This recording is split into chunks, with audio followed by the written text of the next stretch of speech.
एक दिन अत्यंत वृद्ध अवस्था हो गई और जैसे ही प्राण निकलने लगे, मतंग ऋषि की सेवा करने लगी सबरी। तब मतंग ऋषि ने सबरी का हाथ पकड़ा और कहा, तुम्हारी सेवा से मैं बहुत प्रसन्न हूं, तुम्हारी सेवा से मैं इतना आनंदित हूं देवी। बिटिया, मैं तुझे आशीर्वाद देता हूं, तेरी सेवा का फल ये मिलेगा कि साक्षात श्रीमन नारायण जब राम रूप धारण करके आएंगे, अपनी पत्नी को खोजते हुए जब वो वन में विचरण करेंगे, तब एक संत के तपस्या के बल पर तुझे पर यह कृपा होगी कि श्री राम जी तेरे ऊपर अनुग्रह करने के लिए यहाँ आएंगे। बस तू इस आश्रम को कभी छोड़ना मत। और ऐसा कहकर के मतंग ऋषि वहां से प्रस्थान कर गया। तब से रोज इत्र छिड़कती है, गंगा जल का छिड़काव करती है और गोबर को लीपती है, रोज फल तोड़ तोड़ करके लाती है, ला करके एक पात्र में रखती है और प्रतीक्षा करती है कि मेरे राम जी आ रहे होंगे, मेरे रघुनाथ जी आ रहे होंगे, मेरे राम जी आ रहे होंगे।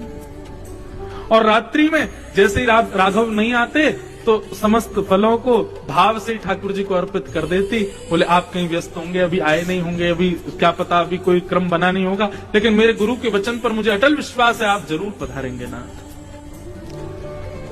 कितने वर्ष प्रतीक्षा करी इसका कोई आंकड़ा नहीं है। सैकड़ों वर्षों तक सबरी ने प्रतीक्षा की भगवान की, और रोज उसी उत्साह से व्यवस्था करती है कि राम जी आ रहे होंगे।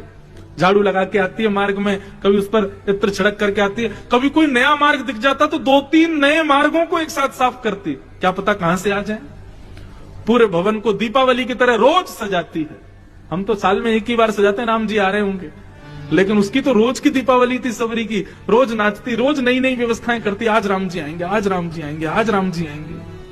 उसका उत्साह देखो। और आज गुरु आज्ञा परिपूर्ण हुई, जैसे ही देखा नीलमणि की कांति, अपने जटाओं को ही जिन्होंने मुकुट बना रखा है, ऐसे कमल नयन भगवान धनुष बाण हाथ में लिए अनुज के साथ चलते हुए सबरी के यहाँ आ रहे। सरसिज लोचन बाहु विशाला, जटा मुकुट सिर उर बनमाला। कैसे है ठाकुर जी? अच्छा देखो राम जी का कितना सुंदर वर्णन। सर जिस लोचन, कमल जैसे, ऐसे ठाकुर जी के ऐसे चिंकी नेत्र नहीं है, ठाकुर जी के ऐसे कटाक्ष नेत्र, कमल जैसे आंखें। और बाहु विशाला, ठाकुर जी की भुजाएं घुटने से स्पर्श होती हैं, इसीलिए उनका नाम आजान बाहु। सबरी देख रही है, ओहो सबरी तो नाचने लगी आज।